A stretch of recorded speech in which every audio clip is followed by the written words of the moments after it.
Greetings, the War Owl greets you. Now you may have already noticed this video is a little bit different. This video is viewable in 360 degrees, meaning you decide what you want to look at.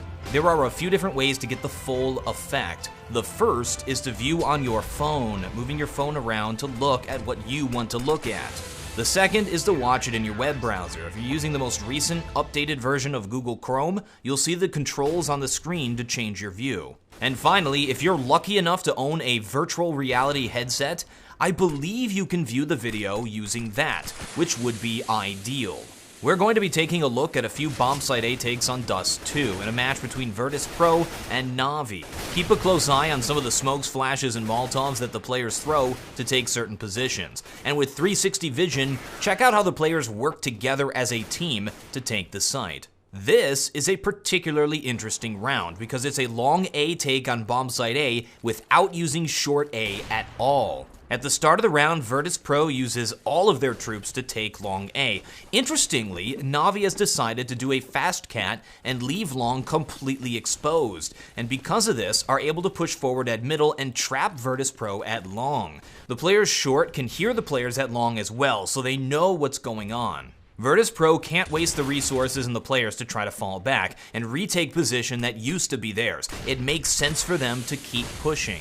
Because of this, Na'Vi makes the call to use all 5 of their players to hold off the A bomb site instead of trying to flank them at long or leave players there to hold off their retreat. This is a really smart move from Na'Vi and puts Virtus Pro into the tough situation of pushing a site from one position into 5 players. Virtus Pro has plenty of utility, however, so they throw everything that they have: smokes, Molotovs, and flashes, blocking off CT spawn, which is where Seized is, short A, Goose, and Molotoving the site. This reduces the positions where Na'Vi players can be peeking, making the site go from an impossible task to a improbable task. But thanks to some fortunate aim duels by Snacks, Virtus Pro somehow, in the end, is able to win this round.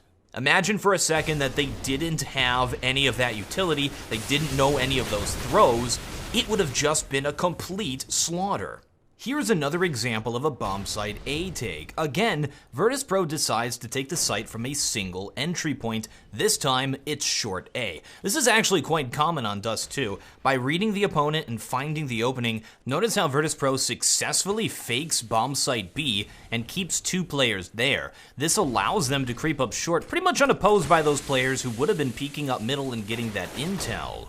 Virtus Pro is able to take the site somewhat unopposed. Then we move into a new state of the game. Ts have control of the site, and CTs have to retake it. This is interesting because it'll generally happen much later in the round, meaning CTs might not have the utility to mount a retake. They also have the option to just not take the site. However, the advantage that the CTs generally get here is that they have map control.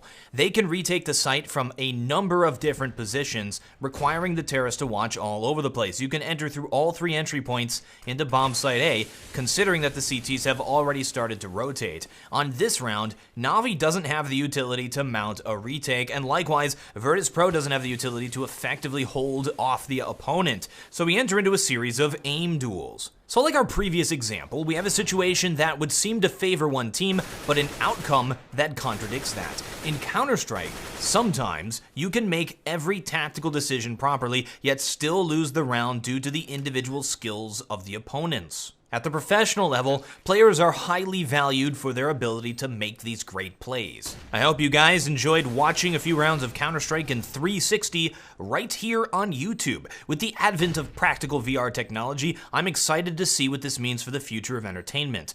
I don't personally think 360 viewing will replace any form of entertainment. However, it's a neat gimmick and I can appreciate that. Also, you could have just watched this in GoTV. Either way, I'm the War Owl, and I still have no closer.